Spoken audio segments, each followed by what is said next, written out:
ముందుగా శ్యామలాంబ తల్లికి, నా గురువైనటువంటి బ్రహ్మర్షి సుభాష్ పత్రిజీకి, నా తల్లిదండ్రులకి నా ఆత్మ ప్రణామాలు తెలియజేసుకుంటూ, ఆత్మబంధువులందరికీ ఆత్మ ప్రణామాలు. ఓం శ్రీ మాత్రే నమః. శ్రీ లలిత సహస్రం దీన్ని మనకుంటుంది. ఇది శ్రీ బ్రహ్మాండ పురాణే ఉత్తరఖండే శ్రీ హయగ్రీవాగస్య సంహాదే. అంటే హయగ్రీవ స్వామి అగస్త్య మహామునికి అమ్మవారి యొక్క వైభవం చెప్పారు. ఆ వైభవంలో కొంత మధ్యలోదే ఈ లలితా సహస్రం. ఓన్లీ లలితా సహస్రం ఒక్కటి కాదు, అమ్మవారి యొక్క వైభవం అంతా చెప్పితే ఆ మధ్యలోది, ముందుది కాదు చివరిది కాదు, ఆ మధ్యలోని ఈ లలితా సహస్రాన్ని వ్యాస భగవానుడు ఉత్తరాఖండంలోంచి తీసి మనకి హయగ్రీవ ఉత్తరాఖండం నుంచి మనకి మధ్యలోది ప్రస్తావించింది. సో అమ్మవారి యొక్క వైభవం మనం ఈరోజు మొదలు పెట్టుకొని, అమ్మవారు మనకి శక్తిని ఇవ్వాలని, ఎందుకంటే చదివి దాని అర్థం తెలుసుకొని ఆచరణ చేసుకుంటూ అమ్మని నమ్మితే ఎలా ఉంటుంది, ఎవరికీ రాని అదృష్టం మనకు వచ్చింది. అది మాత్రం గుర్తుపెట్టుకోండి. ఒకటి వినే అదృష్టం, చెప్పే అదృష్టం, రెండు కూడా. నేను ఎన్నోసార్లు చెప్పాను, మీ వల్ల నేను విపరీతమైన జ్ఞానాన్ని పొందుతున్నాను. నా జ్ఞానం ఇసుక రేణి కన్నా తక్కువే, ఇదేది నాది కాదు. ఈరోజు సామవేదం షణ్ముఖ శర్మ గారిది, కోటేశ్వరరావు గారు ఇద్దరు క్లాసులు విని, మళ్ళీ నాన్నగారు ఇచ్చిన బుక్కు, అందులో అన్నీ ఫిల్టర్ చేసుకొని నేను మీకే ఇంత సులువుగా చెప్పగలను, నేను ఎలా చెప్పగలను, నాకు పలకడం రావాలి కదా. కొన్ని ఆ సులువు చేసుకొని మీకు అర్థమయ్యే మళ్ళీ నోట్స్ తయారు చేసుకొని వచ్చి చెప్తున్నాను మీకు. కాబట్టి నాకున్న చిన్న జ్ఞానంతో అందిస్తాను, మీరు అర్థం చేసుకోండి. మనం ఇది అమ్మవారి యొక్క వైభవాన్ని ఈరోజు నుంచి తెలుసుకుందాం. రోజుకి 3 శ్లోకాలు. సో శ్రీమాత్రే నమః. మొదటి శ్లోకం చెప్తాను వినండి.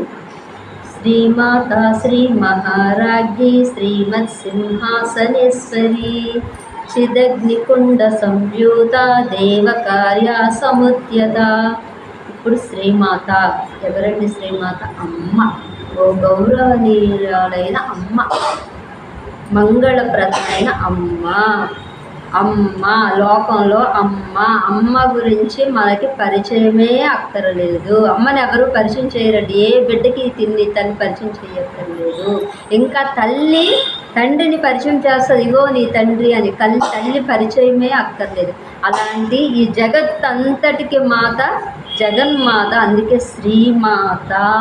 అంత గౌరవంకి శ్రీమాత, శ్రీ మహారాజ్ఞి. అమ్మవారు మహారాణులందరికంటే శ్రేష్టమైన తల్లి. ఈ మహారాణులందరికీ శ్రేష్టమైన తల్లి. శ్రీమత్ సింహాసనేశ్వరి, శోభతో కూడిన శ్రేష్టమైన సింహాసనం. విశ్వకర్మ ఎలాంటి సింహాసనాన్ని చెక్కాడండి? మహానగరాన్ని చెప్పి అద్భుతమైన సింహాసనాన్ని చెక్కాడు ఆయన. అలాంటి సింహాసనాన్ని అధిష్ఠించిన తల్లి. చిదగ్నికుండ సంయుత, బ్రహ్మతేజంతో కూడిన చిదగ్నికుండ నుంచి అమ్మవారు ఆవిర్భవించారు. సాక్షాత్ శివ పరమాత్మ యాగము చేసి వాయువు నుండి అగ్ని పుట్టించారు. ఆ యాగానికి అగ్ని వాయువు నుంచి, ఇప్పుడు అందుకే చిదగ్నికుండ. ఆ అగ్నికుండం నుంచి అమ్మవారు ఆవిర్భవించారు. దేనికి వచ్చారు? దేవ కార్య సముద్యత, దైవ కార్యం కోసం వచ్చారు. దేనికి? దుష్టులను శిక్షించడానికి, శిష్ట రక్షణ కోసం అమ్మ ఆవిర్భవించి వచ్చింది. ఎవరు? మన శ్రీమాత జగన్మాత, మన తల్లి, అందరికంటే శ్రేష్టమైన తల్లి, మహాసింహాసనం ఆవిర్భవించిన తల్లి, అధిష్ఠించిన తల్లి చిదగ్నికొండలో ఆవిర్భవించింది. ఎందుకు? మన కోసం, దుష్ట శిక్షణ శిష్ట రక్షణ కోసం.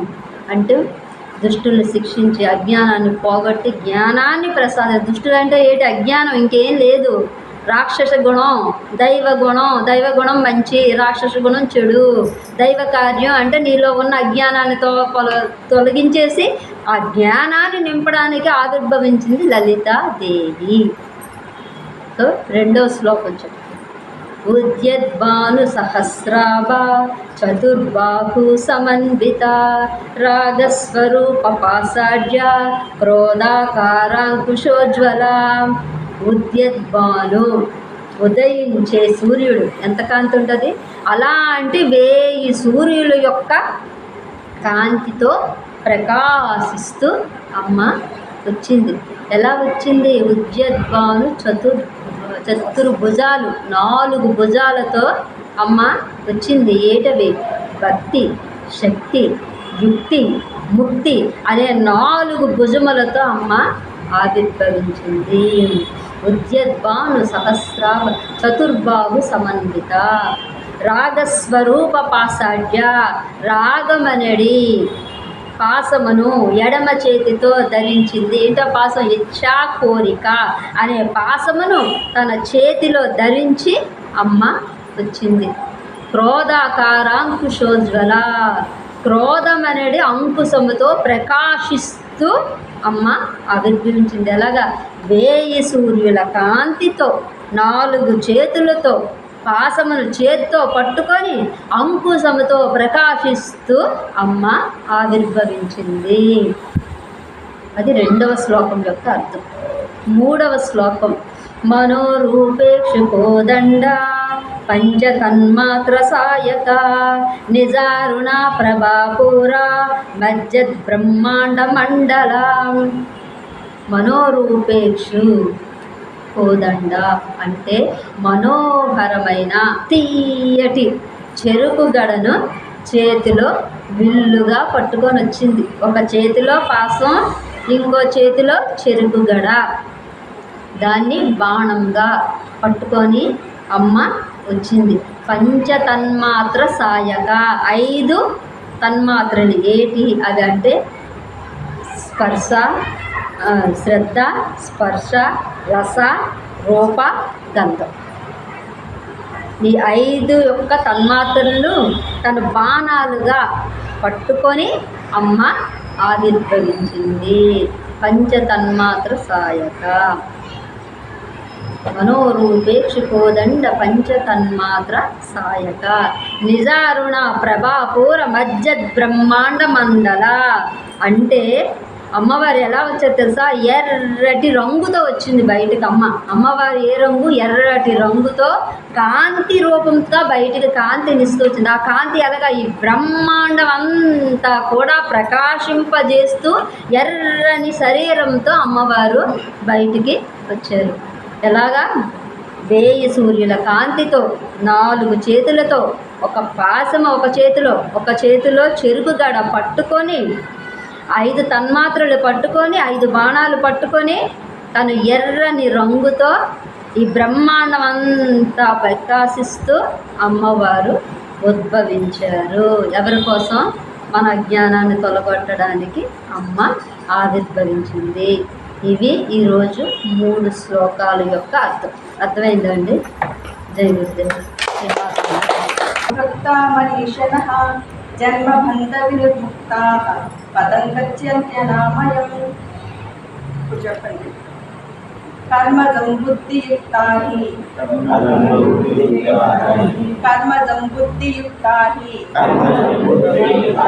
ఫలం కృత్వా మనీషణః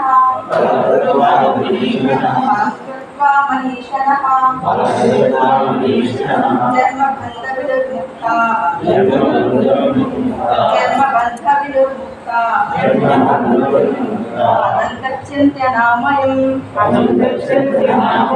పదం గచ్చంత్యనామయం.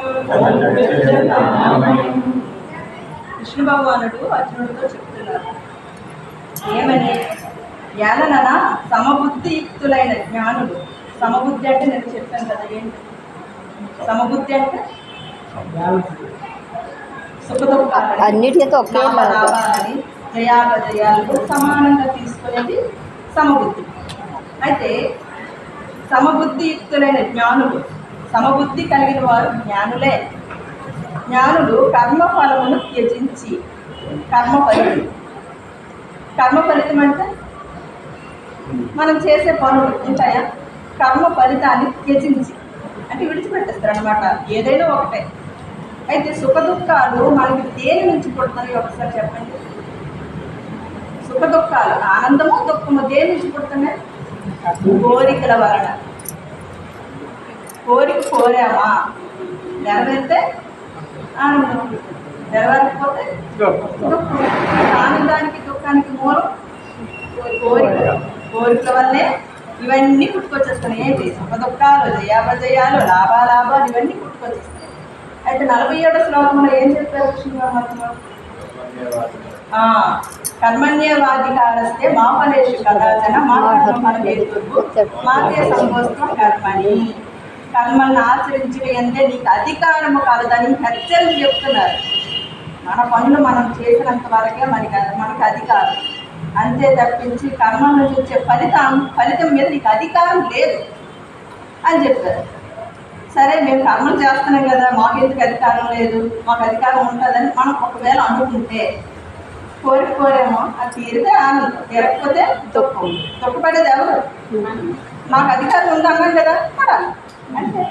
కాబట్టి కర్మలు ఆచరించడం అందే మీకు అధికారం కలదు. మీ పనులు మీరు చేసేంత వరకే మీకు అధికారం కలదు, కానీ ఫలితం మీద అధికారం మీకు లేదు. అలాగని కర్మల నుంచి వచ్చే ఫలితంకి మీరు కారణం కాదు, మన కారణమే కాదు. అలాగని కర్మల్ని విడిచిపెట్టకూడదు, పాపం కూడా, అది చెప్తున్నారు. అయితే సమబుద్ధియుక్తులైన జ్ఞానులు కర్మఫలమును త్యజించి, సరే జ్ఞానులు ఏం చేస్తారు? ఫలితాన్ని విడిచిపెట్టేస్తారు. శివార్పణం, కృష్ణార్పణం, రామార్పణం అంతే. అలాగా ఒక్క కర్మను కానీ మీరు చెయ్యండి, ఒక్క పనిని, ఏ టెన్షన్ ఉంటుంది, ఏ బాధ ఉంటుంది. ఎందుకు నా పనే చేసుకెళ్ళిపోతున్నాను, ఫలితం ఏదైనా నాకు అనవసరం అనే భావం వస్తుంది. ఎంత మనశ్శాంతిగా ఉంటుందో తెలిసి అలా చేస్తే ఏ పనులైనా, ప్రతి పనిని మనం అలాగే చేస్తే మనశ్శాంతిగా ఉంటాం. అయితే జనన మరణ బంధముల నుండి ముక్తులయ్యేదరు. అలా ఫలితాన్ని విడిచిపెట్టేవాళ్ళు వాళ్ళకి ఏంటి? జనన మరణ బంధం నుండి, ఈ సంసార చక్రం ఉంది కదా, జనన మరణ చక్రం నుంచి వాళ్ళు విముక్తులయ్యేదరు. వాళ్ళకి ఇంకా కర్మ ఫలితములే ఉండవు, అసలు ఇంక మరి నెక్స్ట్ జన్మ అనేది ఉంటుంది, మోక్షం. అంతేగాక వారు నిర్వికారమైన పరమ పదమును పొందుదురు అంటే మోక్షాన్ని పొందుతారు వాళ్ళు. అయితే మనకి చాలా డౌట్స్ వస్తాయి, నాకు చాలా డౌట్స్ వచ్చేది. ఏంటిది? కర్మ చేయమంటున్నారు, కర్మ చేస్తే బంధాలు వస్తాయి, బంధాలు ఆటోమేటిక్గా వచ్చేస్తాయి, బంధాలు వస్తాయి. అలాగే కర్మను విడిచిపెడితే పాపం అంటున్నారు. అది ఏం చేయాలి అని అంటే, చిన్న ఉదాహరణ ఏంటంటే, ఇప్పుడు మనం పనస తనం తినాలనుకుంటాం. పనస పండుని చీల్చి ఆ పండ్లు తీయాలి. తీసినప్పుడు మనకు ఆ చేతికి ఒక రకమైన ఇది అంటుతుంది, వంకలాగా అంటుతుంది కదా. అయితే ఆ వంక అంటకుండా మనం ఏం చేస్తాము? ఆయిల్ రాసుకుంటాం, కరెక్టే కదా. అయితే కర్మ అనే ఈ పండుని చీల్చి మనకు ఉన్న జిగురు లాంటిది, వంక లాంటిది అంటకుండా ఉండాలంటే సమత్వ బుద్ధి, శివార్పణ, ఇదే ఆయిల్, ఇంకేం లేదు. ఇలాగా ఏ విధంగా అయితే ఆయిల్ రాసుకుంటే ఆ పనసకాయలు ఈజీగా తీస్తే మన చేతికి అంటదో, అలాగే కర్మబంధాలు అంటావు. కర్మల్ని మనం హ్యాపీగా చేసుకోవచ్చు. ఎలాగా? నిష్కామ కర్మ ద్వారా. నిష్కామ అంటే ఫలితాన్ని ఆశించకుండా మీరు పనులు చేయండి, ఎంత హ్యాపీగా ఉంటుందో మీకే తెలుస్తుంది, మనకు అనుభవంలో వస్తుంది మనకి. అది ఏం చెప్తున్నారు? వాళ్ళు జనన మరణ బంధముల నుండి ముక్తులయ్యేదరు, అంతేగాక వారు నిర్వికారమైన పరమపదము పొందుదురు అని చెప్తారు. అయితే లాస్ట్ పరిస్థితి ఏంటండి? ధర్మం ఉన్న చోటే ఎవరుంటారు? కృష్ణార్జునులు ఉంటారు. అంటే వ్యాస భగవానుడు ఎంత ముందు చూపుతో మనకు మహాభారతాన్ని రచించారు చూడండి. అంటే మహాభారతం చదివినా విన్నా ఎన్ని ధర్మ సూక్ష్మాలు తెలుసా మనకి. అంటే ధర్మాన్ని ఆచరిస్తే, అంటే ధర్మం ఆచరించడం వ్యవహారికంగా వస్తుంది అన్నమాట, లౌకికంగా. ధర్మాన్ని ఆచరిస్తే సత్కర్మలు అలవాటు అవుతాయి.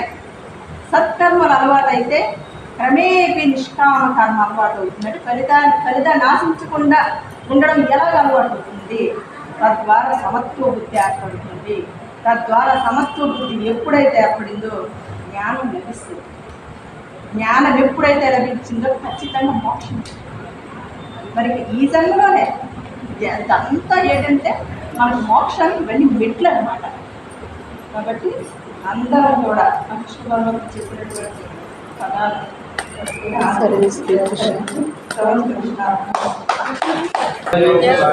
కృష్ణో యత్ర పార్థో ధనుర్ధరః తత్ర శ్రీవిజయో భూతిః ధ్రువాణీతేర్మమ. చెప్పండి. రాజా యోగేశ్వరుడు శ్రీకృష్ణ భగవానుడు ధనుర్ధారైన అర్జునుడు చోట సంపదలు సర్వ విజయములు సకల ఐశ్వర్యములు సుస్థిరమైన నీతితో ఉందని సంజయుడు ధృతరాష్ట్రుడితో చెప్పింది. శ్రీకృష్ణ భగవానుడు సర్వం శ్రీకృష్ణార్పణమస్తు. శ్రీ మహారాజ్కి చిత్ర